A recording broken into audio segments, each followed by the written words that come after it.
Lingayat Panchamasali trustee ಹಾಗೂ ಭಕ್ತರ ನಡುವೆ ಜಟಾಪಟಿ ಕಾರಣ ಆಗಿದೆ.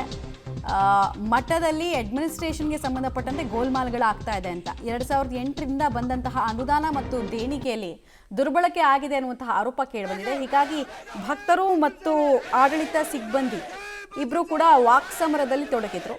ಇದೊಂದು ಸರಿಯಾದ ತನಿಖೆ ಆಗಬೇಕು ಅಂತ ಕೂಡ ಬಯಸ್ತಾ ಇದ್ದಾರೆ.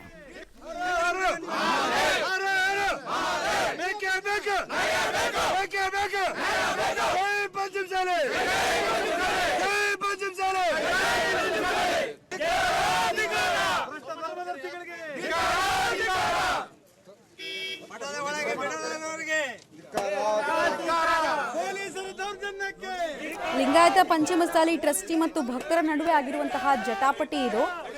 ದಾವಣಗೆರೆ ಜಿಲ್ಲೆಯಲ್ಲಿ 2008ರಿಂದ ಬಂದಂತಹ ಅನುದಾನ ಮತ್ತು ದೇಣಿಗೆಯನ್ನು ದುರ್ಬಳಕೆ ಮಾಡಿಕೊಂಡಿದ್ದಾರೆ ಅಂತ ಲೆಕ್ಕ ಕೊಡಿ ಅನ್ನುವಂತಹ ಅಭಿಯಾನವನ್ನ ಶುರು ಮಾಡಿದ್ದಾರೆ ಭಕ್ತರು. ಮಠದ ಸುತ್ತ ನಿಷೇಧಾಜ್ಞೆಯನ್ನ ಹರಿಹರದ ತಹಶೀಲ್ದಾರ್ ಹೇರಿದ್ರು.